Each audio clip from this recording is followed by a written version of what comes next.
You can wait outside, Miss Hayes. We're at absolute capacity.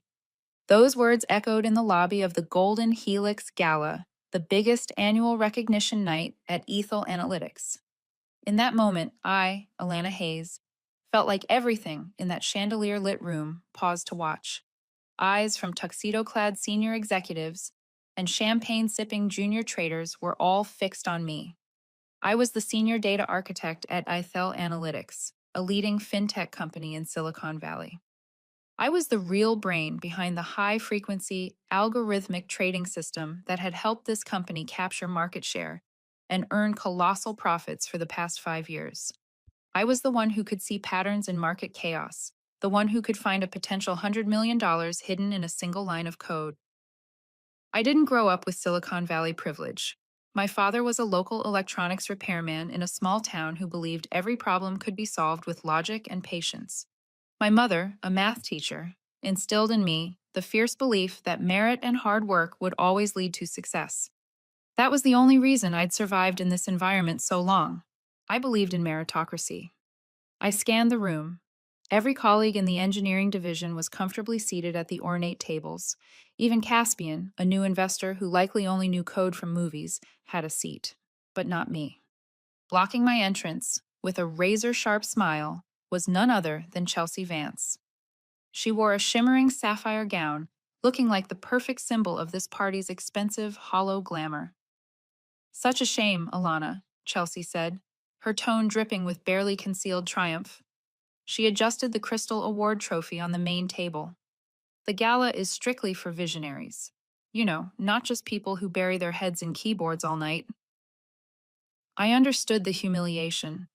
Chelsea was the one slated to receive the Innovation Excellence Award tonight for the trading system algorithm I had created 6 months ago, which she simply rebranded. I tightened my grip on the clutch I was carrying, which held the most crucial USB drive of my life. I met Chelsea's eyes. My composure seemed to briefly throw her off balance. "Oh, I understand," I replied, my voice perfectly level. "I see Ethel always struggles to find room for both talent and morality simultaneously. Now I know their priorities." My words were soft but cut like glass. I turned to look for Victor Sterling, the Chief Technology Officer, CTO. Victor, a man who was better at playing politics and building a personal brand than any engineer I'd ever met. He was near the stage, exchanging pleasantries with Marcus Thane, Ethel's CEO. Victor quickly approached me, his face showing clear annoyance at my making a scene. He hated me, because my very existence was proof of his technical incompetence. "Miss Hayes," Victor interjected, his voice cold and authoritarian. "This is a leadership recognition event. Show some respect and take your personal issues outside." "I understand, Mr. Sterling, I said. In that instant, all the accumulated slights, the stolen ideas, the ignored promotions, the 3 years of unacknowledged labor coalesced into a single decision. I opened my laptop. "I won't be wasting any more of my time here," I continued, emphasizing each word clearly.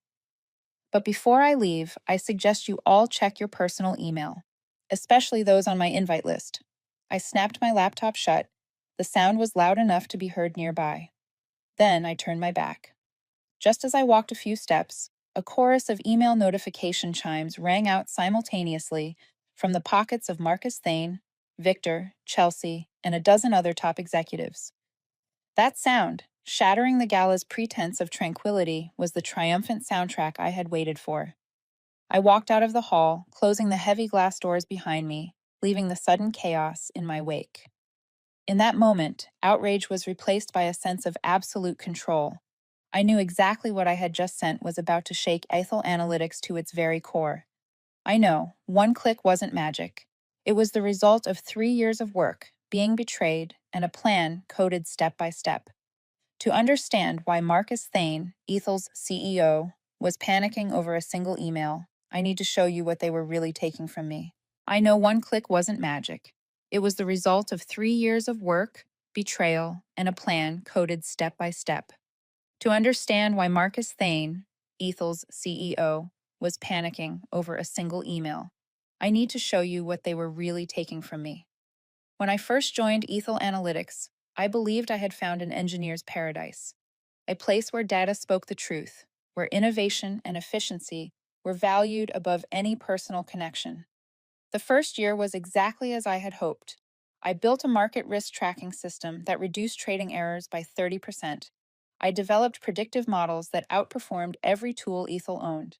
Each time I submitted my results through the proper corporate channels, I believed a new door would open.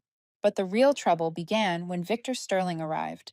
He was hired as CTO, coming with a glittering reputation for turning around struggling divisions. What nobody told you was his method: taking credit for his team's deliverables, polishing them with buzzwords, and using them to secure his position. Victor was the new face of fintech, handsome, charismatic, and completely useless in front of a blank spreadsheet. The first time it happened, I tried to convince myself it was a misunderstanding.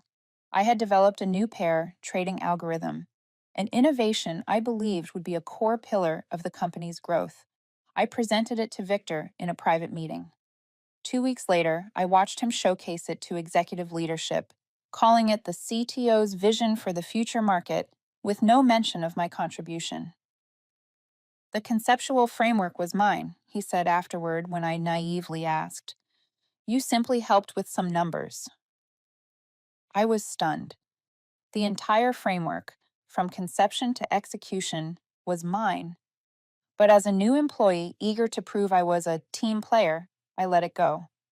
That was my first mistake. In Silicon Valley, your silence is consent for your exploitation. Over the next few months, a pattern repeated itself. I would identify a complex problem, develop a brilliant solution, share it with Victor through the proper chain of command, and then simply watch him present it as evidence of his superior technical leadership. When I finally gathered the courage to address this with Eliana in Human Resources, her response was icy cold. Do you have documentation that these ideas were exclusively yours? She asked without looking up from her screen. I have the original files with creation dates, I replied. But you developed them during work hours, using company resources, correct? Then they belong to the company, not to you personally. Victor is your supervisor. If he presents departmental achievements to leadership, that's the appropriate chain of command. I left her office with a painful truth. Ideas flowed up. Credit rarely flowed down. Things got worse as Victor used his political network to isolate me. He realized I was an uncontrollable threat. He excluded me from critical strategy meetings, reducing my role to pure data analysis. Yet strangely, he demanded my most crucial analysis reports right before those meetings took place. He needed my data, but not my presence or my input. That was a sophisticated form of isolation, pushing me out of the circle of influence while keeping me as an endless data source. The emails I sent, containing the most profound market insights, often went unanswered. I only knew they were used when I saw Victor presenting those findings to the executive board, with my name absent from the attendee list. His political network and micromanagement created an invisible wall, blocking every path to advancement. The climax came 6 months ago. I discovered a flaw in Ethel's current risk management system, a weakness that could cause catastrophic damage during volatile market shifts. I spent months developing a new technical logistics framework, a completely automated trading algorithm that could mitigate risk to near zero. But when I took the documentation to the strategy meeting, Victor blocked me at the door. The agenda is very tight today, Alana. We need to streamline. Just give me your materials. I'll synthesize the key points into my overview.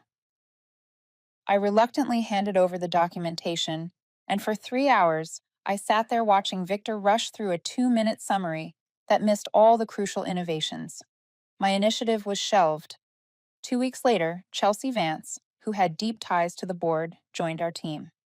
3 weeks after that, she presented her new technical logistics framework to the executive team. My work, simply rebranded. Her initiative was immediately greenlit. Chelsea was promoted to project director and became a rising star. When I confronted Victor, his answer was brutally concise. Chelsea's approach aligned with senior leadership's priorities that your version lacked. This is business, Alana. Who gets the credit matters more than who came up with the idea first. That night, I sat surrounded by 3 years of my work. innovations that had generated millions for the company, while my salary and career stagnated. I was wrong to believe in merit. If results matter more than people, I decided, I would show them exactly what that philosophy would cost them. If results matter more than people, I decided I would show them exactly what that philosophy would cost them. That night, after Victor dismissed me with the cruelty of pure business logic, I made a cold calculation. I would not leave in silence, handing over my intellectual assets to the thieves. I would turn my outrage into an art form, a revenge plan designed with the precision of a high-frequency trading algorithm. I started Project Vi. V was not for Victor. V was for Vantage, meaning advantage. Vantage Core was the name I gave the new trading algorithm, the ultimate upgraded version of everything Ethel had ever stolen from me. I swore that no single byte of its code would ever touch a company's server or device. I worked evenings, weekends, and even at 4 in the morning, using my personal laptop and a strictly secured VPN connection. I leveraged my painful lessons.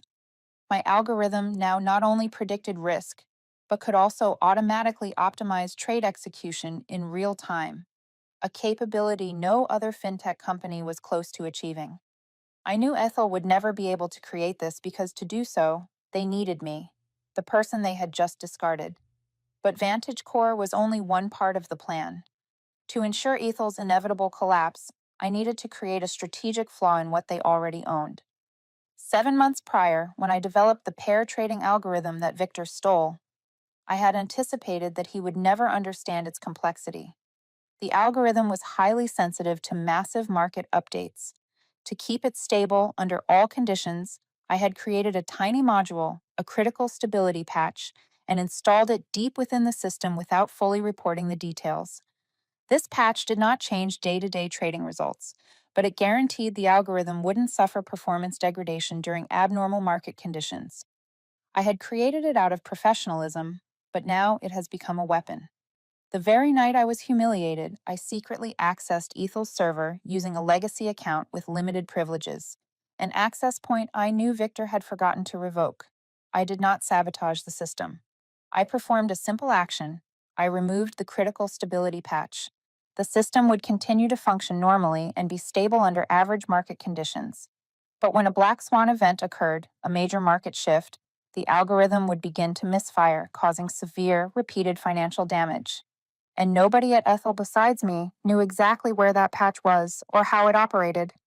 This was not vandalism. This was me simply withdrawing something I had given them, something they did not know they needed. Meanwhile, I began building my team. I was not looking for political players. I was looking for marginalized geniuses like me.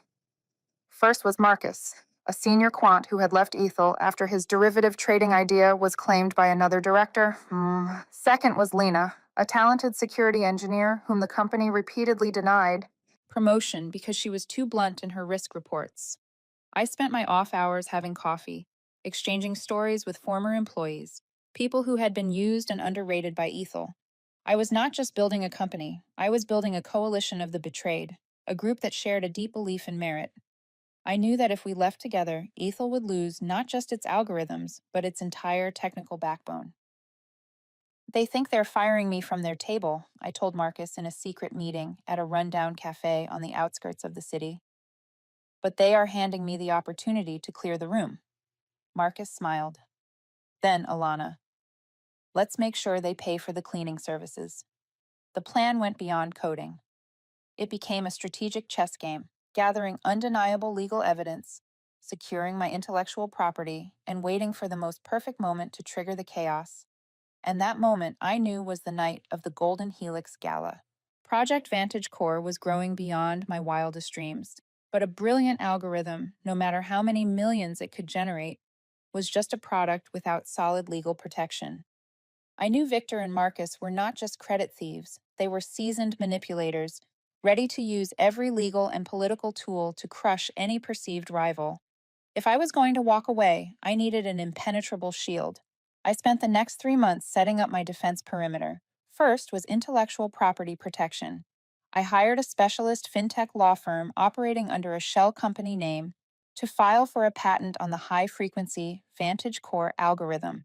The process was painstaking. The lawyers had to ensure that every line of code, every conceptual framework, was documented as being developed on my personal equipment during off hours and using zero ethyl resources. The most important thing, they had to prove it was technically distinct from the older algorithm Ethel was currently using. Once the preliminary patent was granted, I had my first legal shield. Victor could accuse me of contract violation, but he wouldn't be able to touch the core intellectual property. The next step was client acquisition. I couldn't approach them publicly. Instead, I leveraged my long-standing network, seeking out senior executives at major investment funds who I knew had expressed frustration with Ethel's sluggishness and outdated systems. I held discreet meetings at low-profile restaurants presenting the Vantage Core solution as an independent feasibility study. I didn't ask them to sign a contract. I only needed an agreement in principle, a commitment that they would transition once my company officially launched. I succeeded with 3 major clients' assets, ready to pull billions of dollars in trading funds from Ethel. But my ultimate weapon wasn't code or clients. It was information. In the course of gathering evidence, I had reached out to Leo, a former senior compliance officer, who was suspiciously terminated after questioning some internal financial reporting.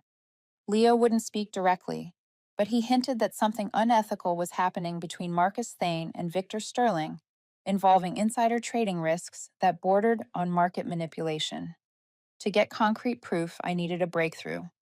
I reached out to Iris, a former board member who had retired due to health concerns, a quiet voice that Marcus and Victor had successfully marginalized in critical decisions. I met Iris at an outdoor restaurant in Sausalito, where the fresh air might ease the tension of betrayal. I didn't tell her about my resignation or the new company.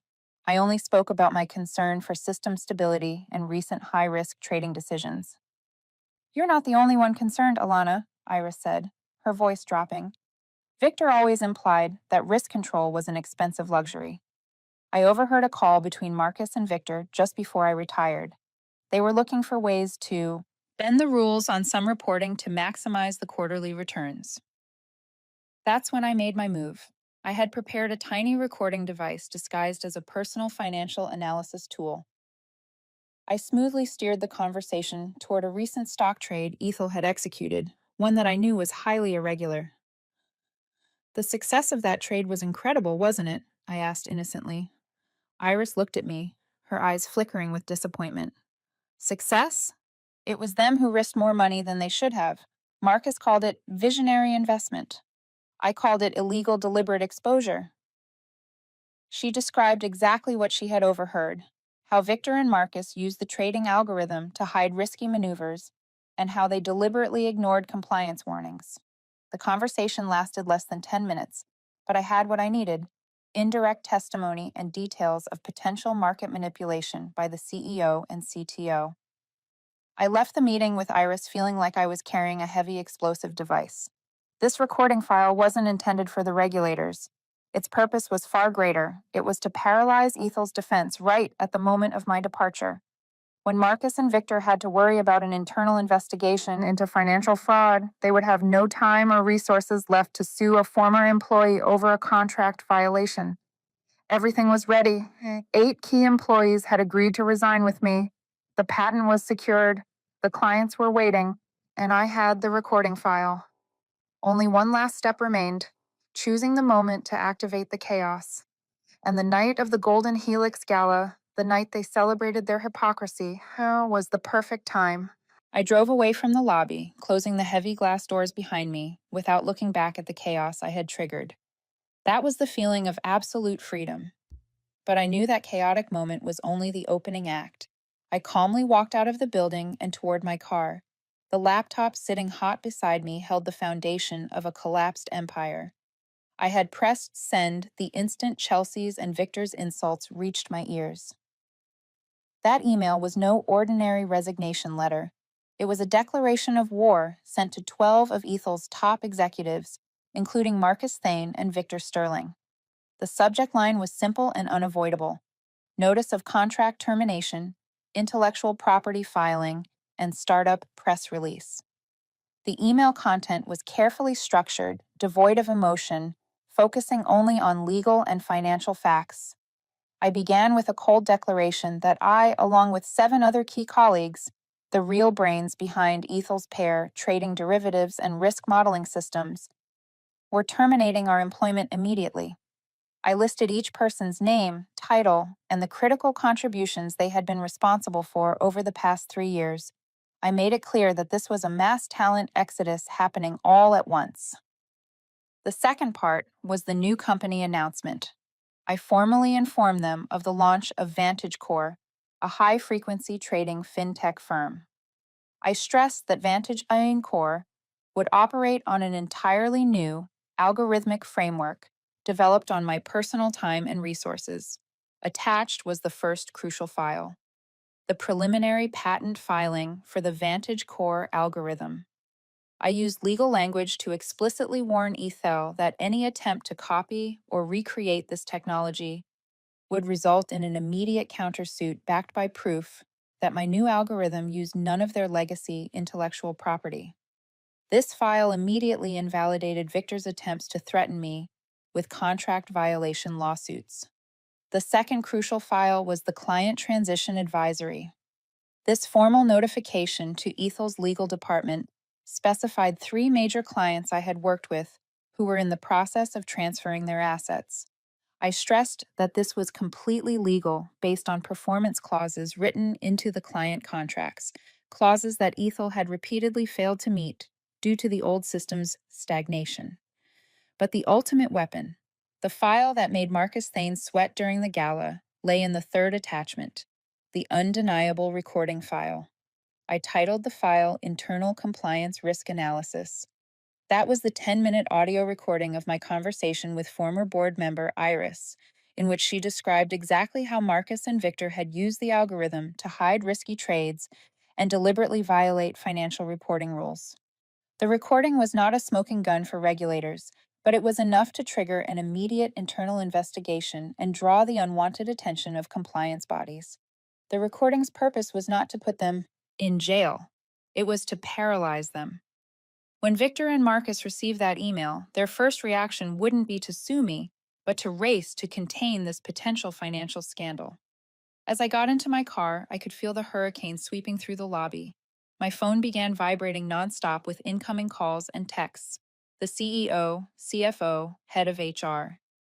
I had silenced the phone but kept the screen active to monitor. I saw Marcus Thane's number flash 7 times in a row. I smiled.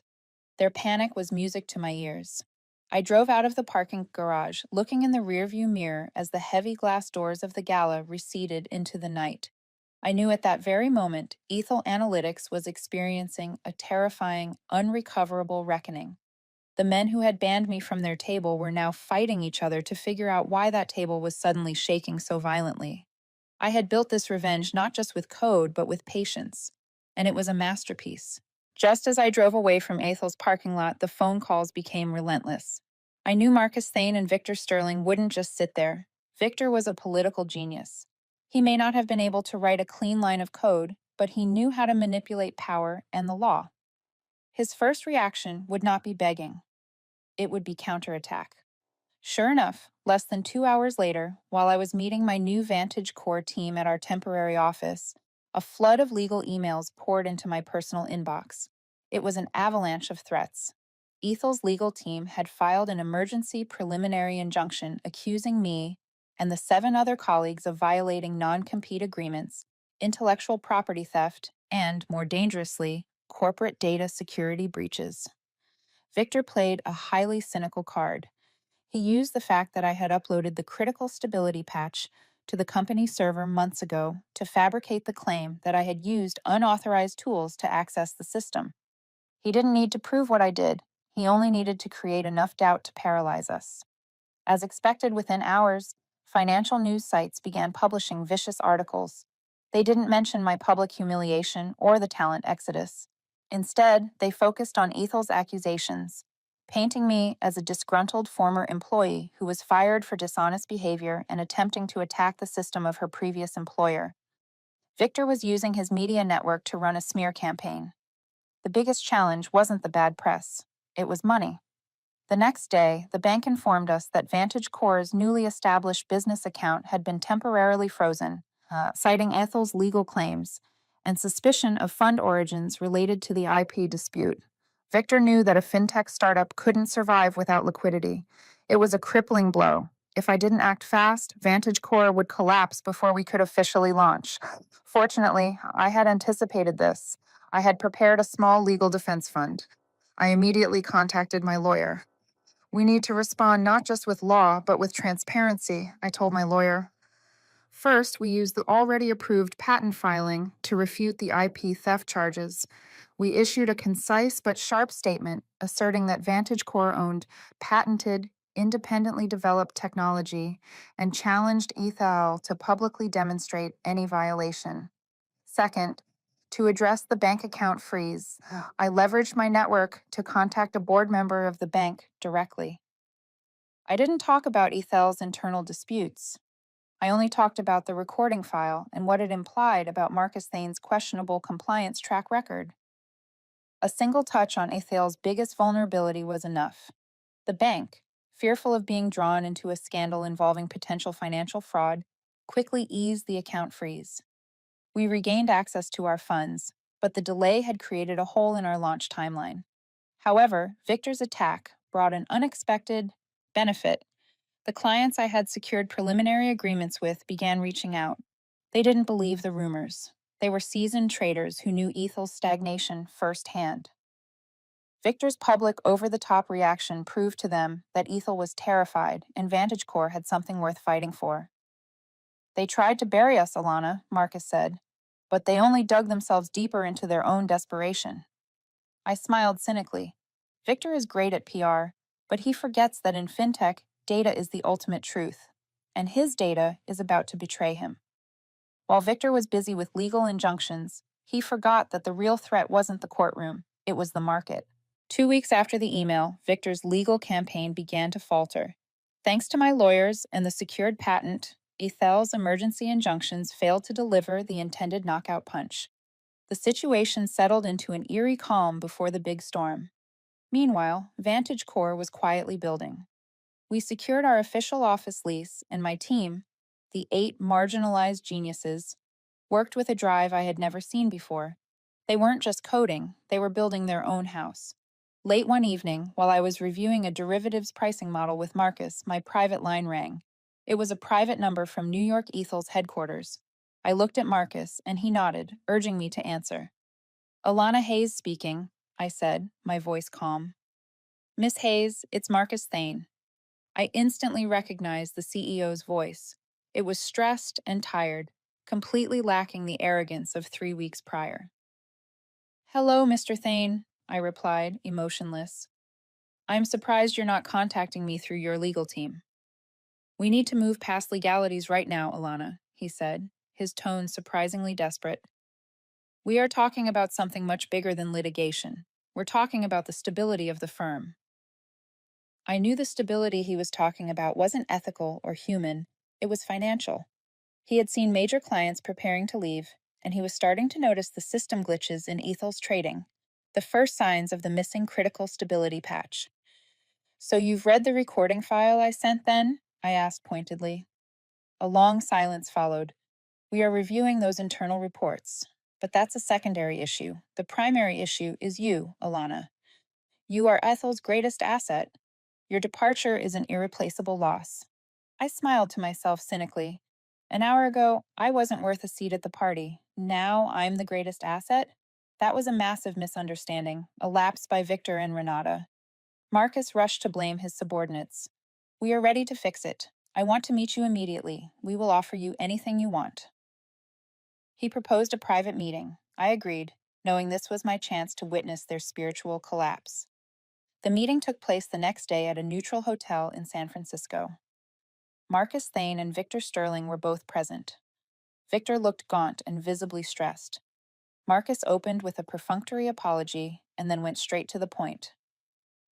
Alana, you are a visionary. Ethel needs you. Name your terms. We will remove Victor immediately if that's what you want. You will take the Chief Technology Officer role, reporting directly to me. We will grant you a substantial share of preferred stock ensuring you have a voice on the board. Anything you want, you name it. I looked at Victor. He said nothing, his eyes fixed on the table. The man who had stolen my credit, humiliated me, and tried to frame me with legal threats was now waiting for my judgment. This was the pinnacle of the revenge I had waited for. "Mr. Thane," I said, my voice cold enough to freeze the room, "I once wanted those things.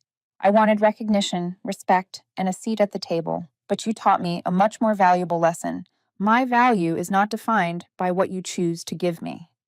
I pushed their acquisition proposal documents back across the table. "6 months ago, I gave you ideas that could have saved the company. You ignored them. Now you offer me a CTO position and stock. But I have built my own company where I am the CEO and 8 of your best people are working for me. The truth is, even if I accepted, I'd still be working with a system that is rotten from the inside out." Marcus was desperate. "Think about the market. You can't compete with us. We have the resources." I smiled, the first genuine smile since the night of the gala. "Mr. Thane, you still don't understand. I don't need to compete with you. I am replacing you, and I have one final piece of bad news. I don't need your table. I will build my own." I stood up, refusing the handshake. I had what I wanted, the ultimate power, rejection, a desperate confession from the CEO himself, and confirmation that my plan had succeeded. As I walked out, I left the 2 most powerful men at Ethel sitting there staring at a rejected proposal and realizing they had lost everything due to their own arrogance. I walked away from the meeting with Marcus Thane and Victor Sterling, leaving behind 2 men facing the bitter truth. Their power could no longer buy me. My rejection wasn't the final act of revenge. It was merely the confirmation of a larger event unfolding in the market. Ethel's collapse didn't come from a courtroom or an internal audit. It came from the very place they believed they were invincible: market performance. Immediately after my resignation, Ethel quickly reverted to using the older algorithm. Victor ordered the remaining engineering team to stabilize the system, but he forgot one crucial detail. To stabilize the system, they needed to understand its deep architecture. And the only person who truly understood my critical stability patch was outside the building. For the first few weeks, the market was relatively stable. The system behaved normally, and Marcus and Victor probably reassured themselves that they could manage. They were wrong to think my code was as easily replaceable as me. But Vantage Core was ready to launch. We finalized contracts with the 3 major clients I had pre-secured. Their public transition of billions of dollars in trading assets away from Ethel caused a small but noticeable shockwave. The financial world began asking questions. Reporters started digging into the rumors of a severe talent drain at Ethel. Then the real storm hit. A European central bank unexpectedly intervened in the currency market. This was exactly the kind of black swan event that Ethel's legacy algorithm was not designed to handle without my intervention. As market data began to fluctuate wildly, Ethel's trading system began to misfire. The older algorithm operating without the stability patch couldn't distinguish between normal volatility and high-risk disruption. It began executing trades robotically, lacking the necessary finesse, buying too much when it should have sold, and vice versa. Lena, our security expert, had tracked Ethel's performance via public indices. She called me in the middle of the night. "Alana, they are hemorrhaging money. The trades are deviating exponentially from the expected model." Within 48 hours, Ethel's system had caused 2 severe damage episodes for their remaining clients. Unlike minor glitches, this was a repeated system failure occurring when market stability was most critical. The absence of my patch turned market volatility into Ethel's self-destruct sequence. The news spread fast. Just rumors, truth displayed on the streets trading boards. Funds were losing millions due to algorithmic failure. Ethel's largest clients lost hundreds of millions in 2 days. The collapse was not just about code, it was about credibility. Simultaneously, the whispers of potential market manipulation, implied by the recording file I had sent, began to surface in the media. While no formal charges were filed, the combination of system failure and ethical suspicion created a catastrophic loss of confidence. Ethel's stock plummeted uncontrollably. Competitors publicly criticized the firm's risk management capability. Vantage Core, conversely, proved its mettle. When the market shook, our new algorithm ran flawlessly, delivering steady profits to our new clients. We didn't cause the chaos. We simply provided a safe harbor as Ethel burned its own bridges. The chaos forced one final call from Marcus Thane, but this time it wasn't to offer me my job back. "What are you doing, Alana?" he demanded, his voice no longer that of a powerful CEO, but of a desperate man. "Give us the patch. We know you have it." "I made my intentions clear in the resignation email, Mr. Thane," I replied. "I don't sell my talent cheap. Furthermore, men who violate ethical and compliance rules do not deserve a lifeline." I hung up, leaving Marcus with the echo of the failure he had engineered himself. Ethel's remaining engineering team worked around the clock, desperately trying to find the root cause of the instability. But they were looking for a needle in a haystack without a compass. Victor, who was always better at presenting than fixing, could do nothing. He could manipulate people, but he couldn't manipulate the logic of code.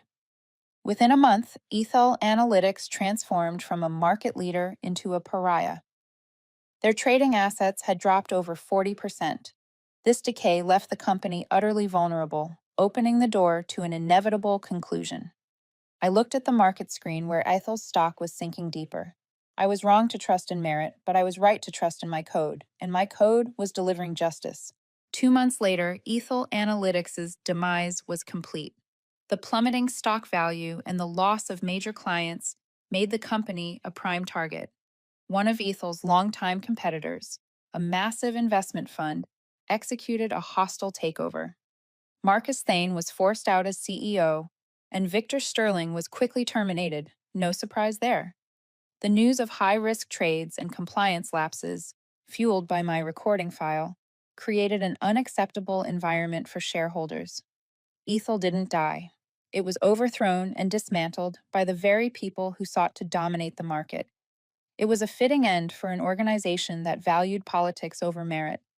While Ethel was dissolving, Vantage Core was soaring. We signed 27 new clients, including some of the biggest names in automated trading. Our high-frequency algorithm was not just stable, but superior, delivering profits that exceeded even my original projections. The 8 marginalized geniuses who left Ethel were now powerful founders. We weren't just making money, we were building a completely new corporate culture where every idea was listened to and every contribution was valued. A year after the Golden Helix Gala night, I received a special invitation to be the keynote speaker at the Global FinTech Conference in New York, the industry's most important event. I accepted. I chose a sleek, understated outfit. As I walked onto the stage, the bright lights illuminated the auditorium. I looked out at the audience, where I recognized many familiar faces, executives, traders, and some former Ethel employees. And I saw Chelsea Vance. She was in the third row, no longer arrogant, just intensely focused. I approached the podium and adjusted the microphone. I began my speech with the very words that had once been used to exclude me. "You can wait outside." A murmur rippled through the audience. "Those words changed my life," I continued, my voice echoing across the hall.